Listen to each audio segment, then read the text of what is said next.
नमस्कार आमे जहाँ भी किणु तापाई तो पैसा देवाकू पड़े हेले केबे भाबिछंती गोटे जिनिसर दाम पछरे प्रकृति रे कौन सब लुचि रही थाए। आज आमे सेही खर्चर अर्थनीति भितर को जीवा आउ जानिबा जेकोनोसी प्रोडक्टर मूल्य केमिति स्थिर हुए। चलंतु आरंभ करिबा। आमे जेतेबेले कोनोसी जिनिस देखु आम आखि सीधा से दाम ऊपर को जाए, किंतु सत कहिले सेटा खाली गोटे संख्या नुहे, से दाम पछरे गोटे पूरा कहानी लुचि रही आउ से कहानीटा होची खर्चर कहानी। अच्छा तेबे एही कहानी को भल भावरे बुझिबाकू हेले चलंतु किछि समय पाई आमे समस्ते गोटे चप्पल कारखानार मालिक हेजिबा। आम एही कारखानार खर्चर कहानी रे दुई जण मुख्य चरित्र अछंती। चलंतु सेमानक सह देखा करिबा।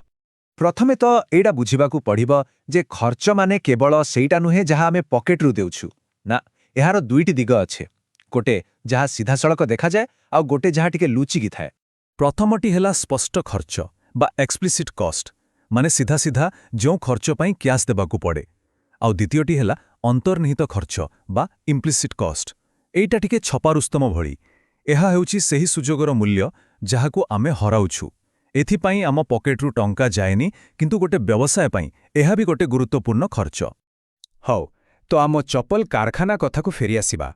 एठी स्पष्ट खर्च कौन कौन बहुत सीधा, जेमितिकी चप्पल पाई रबर आउ फिता किनिबा, आम कारीगरंकु दरमा देबा, कारखाना पाई भड़ा देबा आउ बीमा पैसा देबा। ए सबु पाई आमकु प्रकृति रे पेमेंट करिबाकू पड़ुछि। किंतु किछि लुचा खर्च भी अछि। धरा जाऊ कारखानाटा आम निज जगारे अछि, तेणु आमे भड़ा देउनु, किंतु जदि आमे से जगाकू आउ काहाकू भड़ारे देइथान्ते ताहले तो सेठू किछि टंका आसिथान्ता नय कि?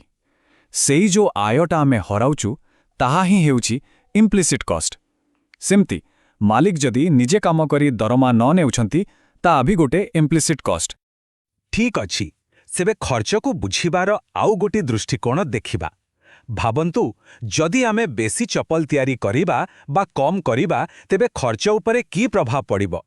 एही आधार रे खर्च को दुई भागरे बांटी दिया जाई पारे, स्थिर आउ परिवर्तनशील। मोट स्थिर खर्च बा टोटल फिक्स्ड कॉस्ट टीएफसी एइटा हेउछि सेई खर्च जे बहुत जिदी। आमे गोटे भी चप्पल तयारी न करू कि हजारेटा करू, ए खर्च सेमिथिर सेमिति रहिबो, बदलिबो नाही। आम कारखानार मासिक भड़ा हेउछि एहार सबुठु भल उदाहरण। एही टेबुल को टिके देखंतु, पूरा स्पष्ट होइजिबो।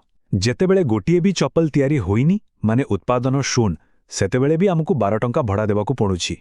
आउ 10टा तयारी कला परे भी सेही 12 टंका बदलिला नाही। एथिपाई तो एहाकू फिक्स्ड बा स्थिर कुहा जाए। आउ एहार ठीक उल्टा हेउछि टोटल वेरिएबल कॉस्ट टीवीसी। एहार नारो ही जଣା पड़ुछि जे एहा वेरी करे माने बदले। जेतिकी अधिक चप्पल तयारी करिबा ए खर्च सेतिकी बढ़िबा, जेमिति कंचा माल बा श्रमिकंक मजूरी। जदि आमे उत्पादन बंद करिदेबा तेबे ए खर्च भी शून्य होइजिबो। ए टेबुल रे देखंतु किछि भी उत्पादन नाही तो खर्च भी शून्य। हेले जेमिति गोटे चप्पल तयारी हेला खर्च हेला 6 टंका, 10टा हेला बेलकू खर्च 50 टंका को बढ़ीगला। एथुरु स्पष्ट जଣା पड़ुछि जे एही खर्च सीधा सड़क उत्पादन सहित जड़ित। हौ तेबे आम पाखेरे एबे दुई प्रकार खर्च अछि, स्थिर आउ परिवर्तनशील। ताहाले आम कारखानार मोट खर्च केते? बहुत सहज, बा से दुईटा को मिसेई देबा। सूत्रटा बहुत सरल। मोट खर्च टीसी हेउछि मोट स्थिर खर्च टीएफसी आउ मोट परिवर्तनशील खर्च टीवीसी रो मिश्रण फल। एही ग्राफ को टिके देखंतु। स्थिर खर्च रेखाटा सीधा माने समतल, कारण एहा बदलुनी। परिवर्तनशील खर्च शून्य रु आरंभ होई ऊपर को जाउछि, आउ आम मोट खर्च रेखा सेई स्थिर खर्च स्तर रु आरंभ होई ठीक परिवर्तनशील खर्च रेखा सहित समांतराल भावे ऊपर को उठुछि। एहार माने हेला मोट खर्च केवल परिवर्तनशील खर्च जोगु ही बदलुछि। मोट खर्च तो जानिगले, किंतु भाबंतु जणे व्यवसायी पाई प्रकृतरे कौन जरूरी? गोटे चप्पल पेछा केते खर्च होउछि ताहा जानिबा। तेणु एबे आमे कथा हेबा हाराहारी खर्च बा एभरेज कॉस्ट विषय। हेले एठी गोटे मजेदार कथा अछि। जेतेबेले आमे एई हाराहारी खर्चरो ग्राफ टाणिबा सेटा प्रायतः इंग्राजी अक्षर यू परी देखा जाए। माने प्रथमे खर्च कमिबो, गोटे स्तररे पहुँचिबो आउ तापरे पुणी बढ़िबाकू लागिबो। किंतु एमिति काहेकि? एहा पछरे गोटे बहुत गुरुत्वपूर्ण अर्थनैतिक नियम अछि, परिवर्तनशील अनुपातर नियम। नाटा शुणी डरी जिबारे किछि नाही, कथाटा बहुत सरल। भाबंतु आम कारखानारे आरंभरू किछि कारीगर अछंती, सेमाने भल भावे काम करूछंती, तेणु प्रति चप्पल तयारी खर्च कमुछि, କିନ୍ତୁ ସେଇ ସମାନ ଜାଗାରେ ଯଦି ଆମେ ବହୁତ ବେଶୀ କାରିଗର ଭର୍ତ୍ତି କରିଦେବା ତାହେଲେ ଗହଳି ହେବ, ଜଣେ ଆଉ ଜଣକୁ ଧକ୍କା ମାରିବ, କାମ ଧିମା ହେଇଯିବ। ଫଳରେ ପ୍ରତି ଚପଲ ତିଆରି ଖର୍ଚ୍ଚ ପୁଣି ବଢ଼ିବାକୁ ଲାଗିବ। ଏଇଥିପାଇଁ ତ ସେଇ ୟୁ ଆକାର ତିଆରି ହୁଏ। ଏହି ୟୁ ଆକାରର ରହସ୍ୟକୁ ଆହୁରି ଭଲ ଭାବରେ ବୁଝିବା ପାଇଁ ଆମକୁ ଆଉ ଗୋଟେ ଜବରଦସ୍ତ କନସେପ୍ଟକୁ ଜାଣିବାକୁ ପଡ଼ିବ, ଆଉ ତାହା ହେଉଛି ସୀମାନ୍ତ ଖର୍ଚ୍ଚ ବା ମାର୍ଜିନାଲ କଷ୍ଟ। ମାର୍ଜିନାଲ କଷ୍ଟର ମାନେ କ'ଣ? ଏହାର ମାନେ ହେଉଛି ଆଉ ଗୋଟିଏ ଅଧିକ ତିଆରି କରିବାର ଖର୍ଚ୍ଚ। ଯଦି ଆମେ 100ଟା ଚପଲ ତିଆରି କରୁଛୁ, ତେବେ ଠିକ୍ ତା ପରର ମାନେ 101ତମ ଚପଲଟି ତିଆରି କରିବାକୁ କେତେ ଅଧିକ ଖର୍ଚ୍ଚ ହେବ ତାହା ହିଁ ମାର୍ଜିନାଲ କଷ୍ଟ, ଆଉ ଏହା ଜାଣିବା ନିହାତି ଜରୁରୀ। ଏବେ ଆସିଲା ସବୁଠୁ ଗୁରୁତ୍ୱପୂର୍ଣ୍ଣ କଥା। ମାର୍ଜିନାଲ କଷ୍ଟ MC ଆଉ ହାରାହାରି ଖର୍ଚ୍ଚ AC ଭିତରେ କି ସମ୍ପର୍କ? ଏହାକୁ ବୁଝିବାକୁ କ୍ରିକେଟ ରନ୍ ରେଟ୍ କଥା ଭାବନ୍ତୁ।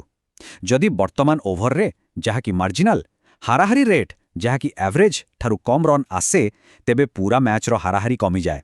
ଠିକ୍ ସେମିତି ଯେତେବେଳେ MC AC ଠାରୁ କମ୍ ଥାଏ, AC ତଳୁକୁ ଖସେ। ଯେତେବେଳେ MC AC ଠାରୁ ବେଶୀ ହୁଏ, AC ଉପରକୁ ଉଠେ। ଆଉ ଯେତେବେଳେ ଦୁଇଟା ଯାକ ସମାନ ହୋଇଯାନ୍ତି, ସେତେବେଳେ ହାରାହାରି ଖର୍ଚ୍ଚ ତାର ସବୁଠୁ କମ୍ ସ୍ତରରେ ପହଞ୍ଚିଥାଏ। ଏହି ଗୋଟିଏ କଥାକୁ ଭଲ ଭାବେ ମନେ ରଖିବା ଦରକାର। ଏହା ହେଉଛି ଖର୍ଚ୍ଚ କର୍ଭଗୁଡ଼ିକର ସୁବର୍ଣ୍ଣ ନିୟମ। ମାର୍ଜିନାଲ କଷ୍ଟ କର୍ଭ ସବୁବେଳେ ହାରାହାରି ଖର୍ଚ୍ଚ କର୍ଭକୁ ଠିକ୍ ତାର ସବୁଠାରୁ ନିମ୍ନତମ ବିନ୍ଦୁରେ ହିଁ କାଟେ, ଆଉ ଏହି ବିନ୍ଦୁଟା ହିଁ କମ୍ପାନୀ ପାଇଁ ସବୁଠାରୁ ଦକ୍ଷ ଉତ୍ପାଦନ ସ୍ତର। ହଉ ତ, ଆଜି ଆମେ ଖର୍ଚ୍ଚର ପୁରା କାହାଣୀକୁ ବୁଝିଗଲେ। ସ୍ପଷ୍ଟ, ଅନ୍ତର୍ନିହିତ, ସ୍ଥିର, ପରିବର୍ତ୍ତନଶୀଳ, ହାରାହାରି ଆଉ ସୀମାନ୍ତ ସବୁ ଜାଣିଗଲେ। କିନ୍ତୁ ପ୍ରଶ୍ନ ହେଉଛି, କେବଳ ଖର୍ଚ୍ଚ ଜାଣିଦେଲେ କ'ଣ ହେବ? ଗୋଟେ କମ୍ପାନୀ ଏହିସବୁ ଖର୍ଚ୍ଚକୁ ହିସାବ କରି କେମିତି ନିଜ ଜିନିଷର ଦାମ ସ୍ଥିର କରେ, ଯେମିତି ତାର ଲାଭ ବି ହେବ? ଏହି ପ୍ରଶ୍ନଟା ଆମକୁ ଆୟ ଏବଂ ଯୋଗାଣର ଦୁନିଆକୁ ନେଇଯିବ, ଯାହା ବିଷୟରେ ଆମେ ଆଗକୁ କଥା ହେବା। ସେ ପର୍ଯ୍ୟନ୍ତ ଏହା ଉପରେ ଚିନ୍ତା କରନ୍ତୁ। ପୁଣି ଦେଖାହେବ।